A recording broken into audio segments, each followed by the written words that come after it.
Welcome to the Gals Guide to the Galaxy podcast, where a group of gals gather for you one cool thing around our topic of the month. Is it ancient history? Is it breaking news? Is it safe for work? Well, that's up to each gal. All we know is that... Fasten your seatbelts. It's going to be a bumpy night. It's a new month at the Gals Guide Library, and it's June, so we're celebrating LGBTQ month. Woohoo! So let me introduce to you our Fab Four, who will be leading our own podcast Pride Parade. First up, it is Library Manager of Gals Guide. It's Bonnie Fellenworth. Yay! Bonnie, tell the good people as Katie cracks her beer. Let's get it going. It's a party. Tell people about yourself. I'm the library manager at Gals Guide to the Galaxy. I'm also a visual artist who does bright and colorful paintings of women throughout history. And I'm working on some more artwork. Yay! See, I thought you'd have a garden update for us, Bonnie. Oh, it's going. I tried for Memorial Weekend to get the last of I just had flowers left. But I still got a couple. You still got more flowers to put in the ground? I got like a tray left of flowers to put in somewhere.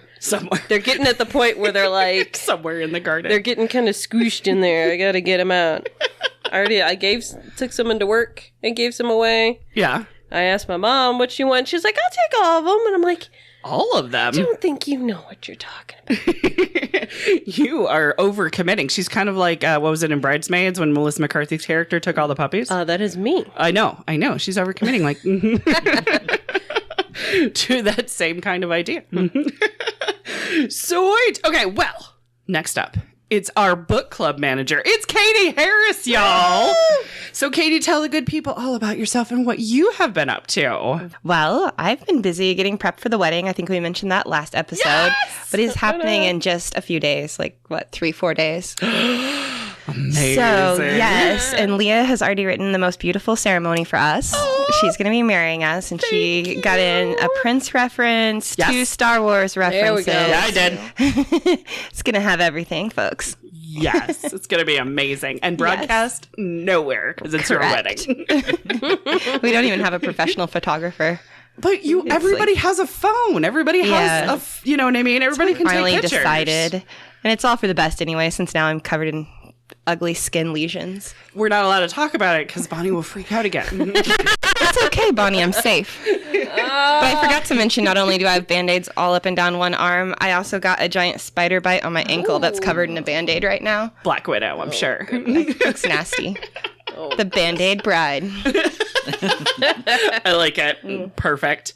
Well, next up, they are a first-timer to the podcast, but very familiar with Gals Guide. Welcome, JC Saig! Yay! Did I say your last name right? Because I almost never say your last name. It is Saig. Saig, thank you. Oh my gosh, I will totally say that. Because I'm like, it's just JC, because we've been together for so long. That's all you need. So, JC, tell the good people all about yourself. Yeah, so my name is JC Saig. I am the guest experience coordinator and campus manager at Nickel Plate Arts. It's an arts organization in downtown Noblesville that is very familiar with Gals Guide because we house them. Yes, you do. You're our landlord.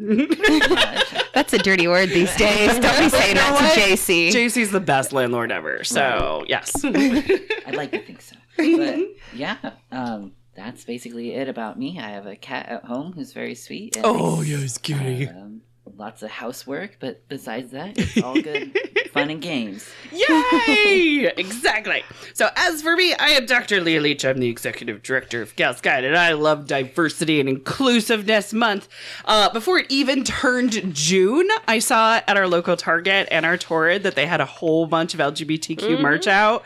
So from rainbows to quotes to t-shirts with Marsha P. Johnson and Sylvia Rivera, I just love seeing history showcased in mainstream shops and having it be like front and center too. So it's been fantastic already.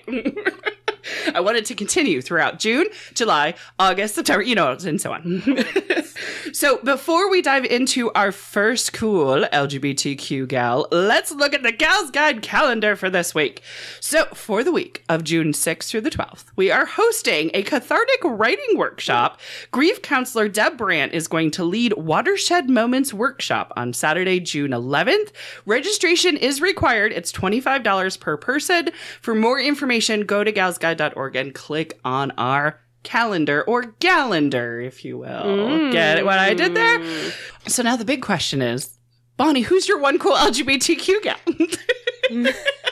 My one cool LGBTQ gal Yes? is Miss Lesley Gore. Yay! She was born Leslie Sue Goldstein. Ooh, she's a Goldstein. She's born in Brooklyn on May 2nd, 1946. Shortly after she was born, they changed her name to Gore, which was her mother's maiden name. And she's from a Jewish family. Her father was Leo Goldstein, who owned a clothing company, and her mother was Ronnie Gore. Gotcha. And she was in junior high. Her vocal coach recorded her on a tape and sent it in to Quincy Jones for A&R and Mercury Records. Ooh, yes. And he later becomes the first black president of Mercury Records. Yeah, and finds Michael Jackson and changes music as we know it. Yes. Quincy. But she was 16 when she got her first top hits. Whoa. It's My Party. I don't cry if I want to. Yep. That was on my first CD I ever got. Oh, goodness. When I finally got a CD player. Oh, mine was that True so Blue much. by Madonna, but it was on record. That's because you're cool. That's because I'm old. No, because you're cool. I could have got a Madonna CD with my new CD player, but I got top hits from the 60s. Oh, look at that. My boyfriend's back. I like it, though. Leader There of the was- pack, I'm sure. Yes, Yes. 100%. That was track 2. But sorry, Bonnie. You're good. Just tell you how lame I am. No, you're not lame. These are classics. Mine was TLC Waterfalls because I had it on cassette tape. Good one. And my thing ate my cassette for the last freaking time. It does do that, yeah. You're like, we're Or they straight melt to in your disc car, now. too. Have you ever had one melt? I feel like JC's so young you didn't have a cassette tape, did you? So cassette No. tapes. No, I'm just kidding. So records are... You had to use a pencil. But this is how young I am, is that I think my first CD I ever got that was my own, was a Taylor Swift CD. Oh my gosh. Wow. You are a baby. I was going to say, that was just the youngness, not the Taylor Swiftness. I know, I love Taylor. Yes. No, Taylor. Mm-hmm. Yes. Team Taylor. I'm a Swiftie all the way. Yes. In an interview with Terry Gross from Fresh Air, Yes. Leslie describes the recording process as being 2 microphones hanging from the ceiling for the band and 1 mic for the backup singers, of which there were many. And in one booth, she was in a whole nother booth with another mic, and pretty much what you recorded is what you got. Oh. Like there wasn't a whole lot of like mixing or layering tracks. Gotcha. Or taking a little bit of one recording and slicing it with another. they It pretty was the much whole just thing. redo the whole thing. Wow. That is just suck. They wouldn't even take like parts of it. It would be like a think so. start to finish, and whichever time you did it the best. Right? Yeah. Okay. The best, the least amount of mistakes. Yeah, that's the one. We're done here. They're professionals. Yeah, she was 16. 16. She was Wow. on the Ed Sullivan Show, Nice. and she slowly transitioned from a girl school persona with the Judy's Turn to Cry Right. into an independent woman Yes. with what sounds like Leah's favorite song, It is. Say it. You Don't Own Me. That's right. I love that song. You don't I own always me. picture that movie. I think it's like First Wives Club or Yes. something. Yes. Where they're just walking around in white pantsuits. Mm-hmm. It is. Gonna have to go find that movie now. perfection. Yes.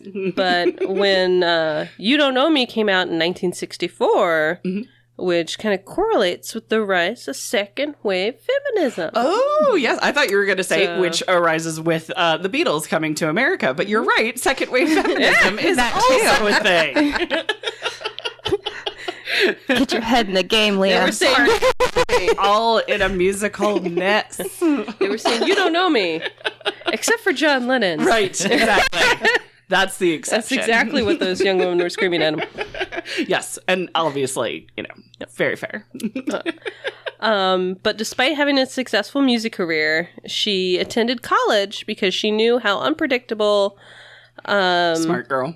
the music industry could be. Mm-hmm. She graduated in 1968 with a degree in American literature from Sarah Lawrence College. She went to Sarah Lawrence. She went to, Joseph Campbell taught at Sarah Lawrence. Okay. So I just get excited when I hear Sarah Lawrence. She co-composed Out Here on My Own for the movie Fame in 1980, Okay, yeah.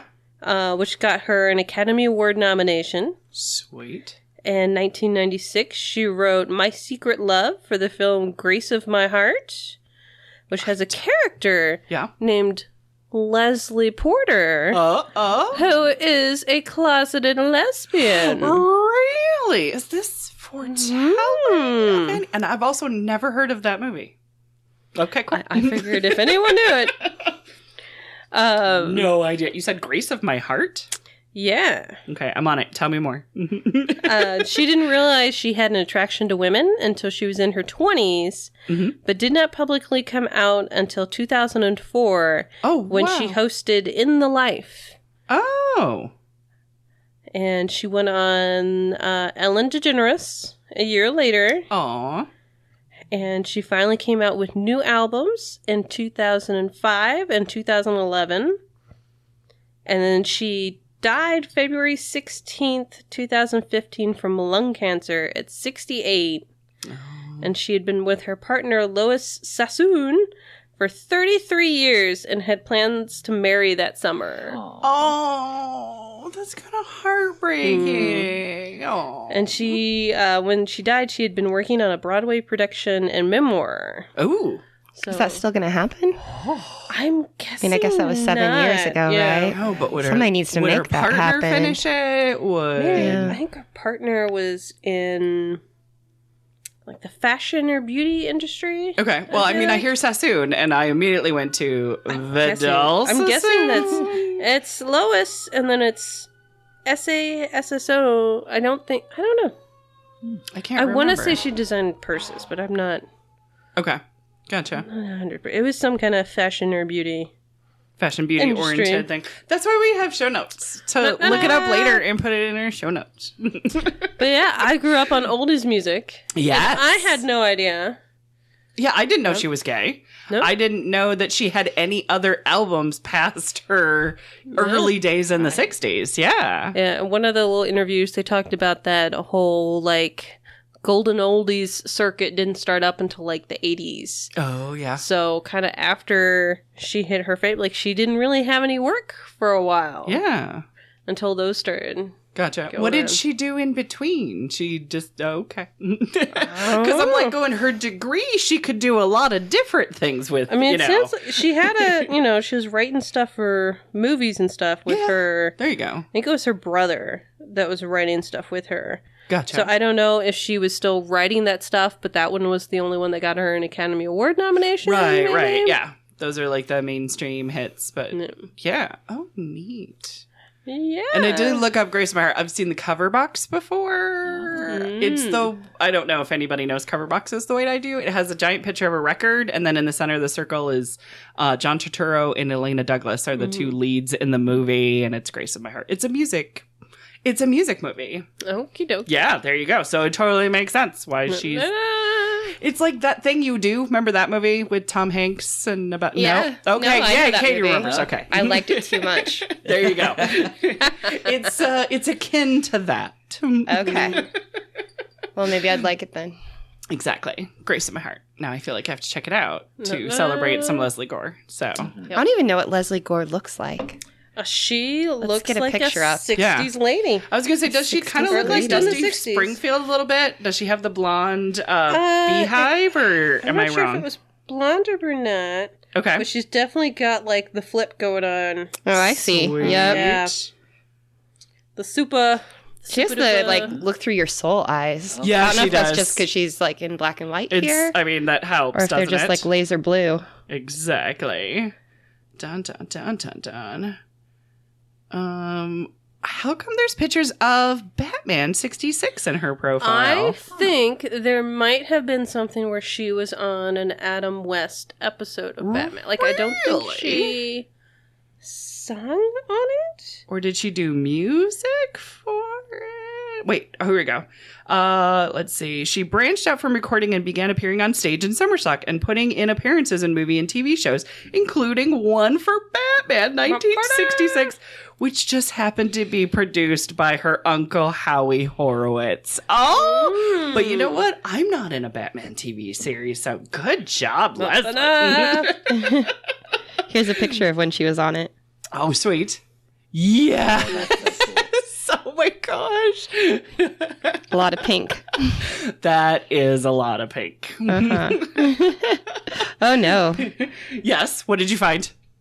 Oh, she's It's like a pink, leotard and she's a pink kitty. She's a pink Amazing. kitty. Me? Yeah. Bonnie's Halloween costume. That brings all the ladies to the yard. I'm just saying. I like it. Because in the other picture you showed, she was with Catwoman. So I wonder if she was Catwoman's she's little protege. Do you know what she talked Or about on her Protege? Ellen interview? Was it about her coming out, and did she talk about her partner? I am not sure because I could not find it. I did find the Fresh Air interview with Terry Gross and listen to that. Gotcha. But the Ellen clips on Ellen Tube. Maybe I don't even think it was quite the modern Ellen DeGeneres show. I think it was Ellen. I think. Oh, the TV show, the sitcom. It was something. Okay, Or gotcha. she had like think a so. little interview show before the format where she It was danced and stuff. something. I Wasn't think there? so. Yeah. I mean, even the Ellen show had 4 different versions. Yeah. Okay. So even if it was like she was a character that came into, she had a bookstore at one point, and then yeah. Oh, I'm sorry, I just got a little obsessed over the Ellen TV show because I do love the Ellen TV show. I thought this was going. How are you into feeling You about Got it now, Mail. though?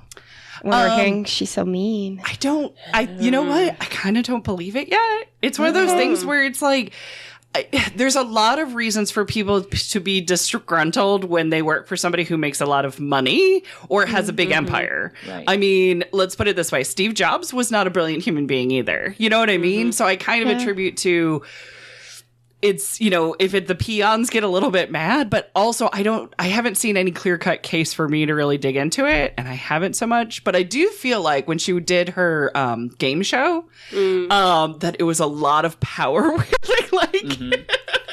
She's like, oh, I'm sorry, I'm gonna have to spray you with whipped cream. Like, I feel like she was really enjoying that. So there's a little kernel that's like, well, maybe she's got a dark side, but Yeah. I'm still, la la la la la, denial. I mean, nobody's Still love just Ellen nice DeGeneres. all the time. Right, exactly. Yes. Nobody's perfect. Everybody thinks I'm very nice until they know me. So I know you very well, and I still know you're damn nice. But I also know not to wrong you, because you'll kill me.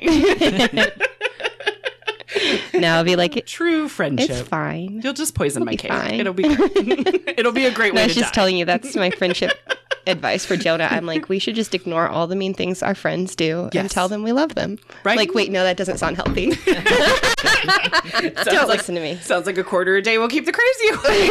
Oh goodness.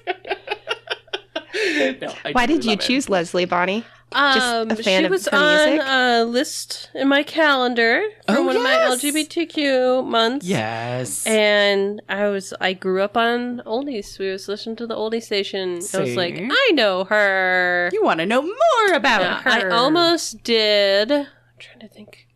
Shoot, Edmona Lewis. Oh, yeah. She's on the who's stamp right now. Yeah, she's on a stamp right now. Yeah. She was a sculptress. Mm-hmm. But I couldn't find anything confirming that she was LGBTQ+. Gotcha, okay. She never She didn't come out in married. her lifetime. But she did hang out with a bunch of ladies in Italy who were known to be a bunch of lesbians. But, hanging out by association doesn't necessarily make you anything. But yeah, she never married. And I think when someone asked her about why she wasn't married, she was like, I'm married to my work. Right, yeah. So I was like, well, does that make her more of a... like gender neutral or non-binary? It's the A in the LGBTQ. The asexual. Yes. Yeah. Yeah, I right? was like, but like I didn't want to assign Right, stuff yeah, to people. that's fair. But she does pop up on a lot of things for Yeah. LGBTQ plus people through history. Gotcha. But because I don't even think we have any of her letters or anything. Right. A bunch of her sculptures are missing. Oh. Like one was found, her big one of Cleopatra was like in someone eventually, like she left it in the States when she went over to Europe because she couldn't afford to ship it. Right, which right. is understandable. I mean, it's a sculpture, yes.